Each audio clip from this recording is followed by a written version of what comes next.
Ok rồi ghế nha. Chào mọi người nha, hôm nay chúng ta lại skincare này. Nói rồi sẽ được cho mà sẽ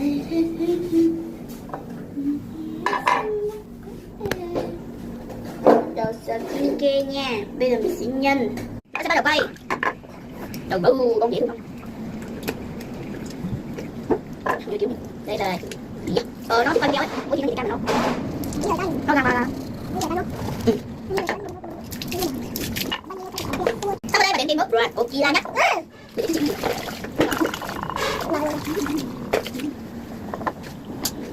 Nào em.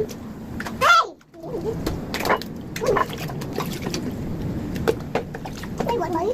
Em nhé. Tao mở đi. Đó, chị bộ.